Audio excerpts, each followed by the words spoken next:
जब हम प्रार्थना नहीं करते तभी हम परीक्षा में पढ़ते हैं। आज बहुत सारे लोग परीक्षा में पढ़ते हैं, बहुत सारे जवान जो मुझे इस समय सुन रहे हैं, क्यों आप परीक्षा में गिर रहे हैं? क्योंकि आप प्रार्थना नहीं कर रहे। क्योंकि प्रार्थना नहीं करने के कारण ही यीशु मसीह के चेले भी परीक्षा में पड़े। स्वयं प्रभु यीशु मसीह बोलता है लूका 22 उसके 46 में, उठो प्रार्थना करो कि परीक्षा में ना पड़ो। देखिए, प्रार्थना नहीं करना एक पाप है। दूसरी चीज, प्रार्थना नहीं करने के द्वारा हम सेकंड बात, हम एक परीक्षा में चले जाते हैं। प्रार्थना नहीं करने के कारण परीक्षा हमारे जीवन में बार बार आती है और उन परीक्षाओं में हम सफल नहीं हो पाते हैं। देखिए, बाइबल इस बात को बोल रही, यीशु मसीह बोलता उठो प्रार्थना करो कि परीक्षा में ना पड़ो। इसका मतलब परीक्षा आने वाली है, उससे वो हमको बचा सकता है। वो परीक्षा को टाल देगा, वो विपत्ति को टाल देगा, दुष्ट शक्ति के प्रभाव को जो वो हमारे ऊपर आक्रमण करने वाला, उससे वो हमें बचा लेगा। हो सकता आप बड़ी दुर्घटनाओं से बच जाएं, एक्सीडेंट से बच जाएं, मृत्यु से बच जाएं। हो सकता बहुत बड़ा दुर्घटना होने वाली है, उसके पहले हो सकता थोड़ी सी क्षति आपको हो और आप बड़ी दुर्घटनाओं से बच जाएं। आप जब प्रार्थना करेंगे, प्रार्थना करें। मत्ती 26 से 41 में इस प्रकार से यीशु मसीह बोलता, जागते रहो, प्रार्थना करते रहो कि तुम परीक्षा में ना पड़ो। वहां बोलता आत्मा तो तैयार है परंतु शरीर दुर्बल है। आत्मा तैयार है। आज बहुत सारे लोग एक दिन के लिए, 2 दिन के लिए, 4 दिन के लिए बहुत खुशी खुशी, अरे हम प्रार्थना करेंगे, हम हिंदुस्तान जीत लेंगे, हम मध्य प्रदेश जीत लेंगे, जबलपुर शहर को जीत लेंगे, अरे हम अपने पड़ोस को जीत लेंगे, हम बहुत। और आपको मालूम है, जब वो एटमॉस्फेयर रहता है ना, तब खूब कूदते और फांदते हैं चर्च के अंदर, ओ हालेलुया, प्रेज द लॉर्ड, और बहुत बहुत उत्साहित होकर हम प्रार्थना कर रहे होते। पर जब हम अकेले में रहते हैं ना, तभी हम परीक्षा में पड़ते, तभी हमारी सच्चाई पता चलती कि हम कितनी प्रार्थना में हैं। आज आपको मालूम है, बहुत सारे मसीह लोग ना प्रार्थना से बहुत दूर हो गए हैं। वो क्या कर रहे हैं, मोबाइल पर एक का मैसेज देके और फिर स्क्रॉल कर दिए, फिर दूसरे का देखे, अरे मजा नहीं आ रहा, फिर तीसरे का, और आपको मालूम है ऐसे करके सुबह से लेके शाम तक, शाम से लेके रात तक उनका यही चल रहा। रात में 1:30 बजे, 2-2 बजे तक मोबाइल में लगे रहे। तो कोई प्रार्थना का जीवन नहीं है, कोई प्रार्थना नहीं है। आपको मालूम है, जब आप प्रार्थना करेंगे तब आप परीक्षा में नहीं पड़ेंगे।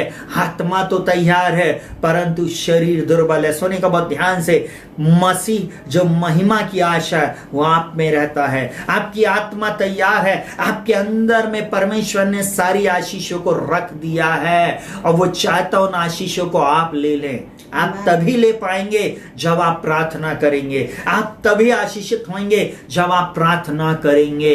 और जब आप प्रार्थना करते हैं, आप जब प्रभावशाली प्रार्थना करते हैं, आप हर परीक्षा के ऊपर जयवंत होते जाते हैं। यीशु मसीह हर परीक्षा के ऊपर जयवंत हुआ। जल्दी से मैं एक बात को बताऊंगा, यीशु मसीह की जब परीक्षा हुई, अगर मैं आपको बोलूं, आप अपनी बाइबल में खोल सकते हैं, लूका 4 अध्याय और मत्ती 4 अध्याय। जब 4 अध्याय को दोनों के आप पढ़ेंगे तो वहां पे लिखा हुआ है, और परखने वाले ने, और मतलब परीक्षा लेने के लिए परमेश्वर के आत्मा ने प्रभु यीशु मसीह को जंगल में लेकर गया। सुनिएगा बहुत ध्यान से, परमेश्वर पिता पवित्र आत्मा यीशु मसीह को जंगल में लेके जाता है और वहां पर शैतान उसकी परीक्षा करता है। आप लोग अपनी बाइबल खोल लीजिएगा और पढ़ लीजिएगा, और वहां पर इस प्रकार से लिखा हुआ है, और यीशु मसीह की परखने वाले ने परीक्षा किया, शैतान ने उसकी परीक्षा किया। और वहां पर क्या लिखा हुआ, सबसे पहली बात शैतान ने उससे बोला, यदि तू परमेश्वर का पुत्र है तो इस पत्थर से कह रोटी बन जा।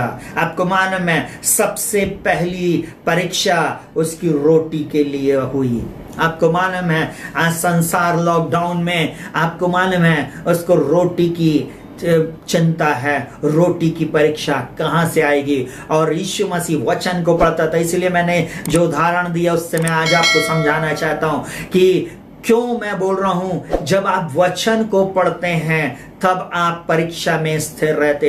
वचन, यीशु मसीह ने बोला, मनुष्य केवल रोटी से नहीं परंतु उस वचन से जो परमेश्वर के मुख से निकलता जीवित रहेगा। और शैतान उसके पास से चुपचाप चले गया। क्योंकि उसके मुंह से निकलने वाले शब्द में सामर्थ्य थी, उसके शब्द में परमेश्वर के वचन के कारण सामर्थ्य थी। आज बहुत सारे लोगों के अंदर में कॉन्फिडेंस नहीं है, बहुत सारे लोगों के अंदर में वो विश्वास की आत्मा नहीं है, इसीलिए तो वो बोल नहीं सकते जल्दी से। उसमें दूसरी परीक्षा होती है, वो ले जाता है, बोलता है ये, बोले यदि तू परमेश्वर का पुत्र है तो तू मुझको प्रणाम कर, हमें ये सारा जगत का वैभव मैं तुझे दे दूंगा। यीशु मसीह ने बोला अपने परमेश्वर को तू प्रभु जानकर उसी को प्रणाम करना, उसी की उपासना, उसी की स्तुति करना। आपको मालूम है तब शैतान उसके पास से चला गया। फिर तीसरी परीक्षा फिर करने आया शैतान, और फिर यीशु मसीह ने वचन से बोलता है तो अपने परमेश्वर, बोलता है तो इस पहाड़ी से, इस ऊंचे से अपने आप को गिरा दे, कंगूरे से गिरा दे। वहां पर यीशु मसीह उसको एक ही बात बोलता है कि नहीं, तो अपने परमेश्वर की परीक्षा नहीं करना। बोलता है लिखा है तू अपने परमेश्वर की परीक्षा नहीं करना। मेरा परमेश्वर आज आपसे इस बात को बोल रहा है, आप उसकी परीक्षा ना करें, आज परीक्षा ना करें। अगर आज आप उसकी परीक्षा करेंगे, मैं आज आप लोगों को एक ही बात को बोलना चाहूंगा कि आप अपने जीवन में उस परीक्षा पे कभी जयवंत नहीं हो सकते।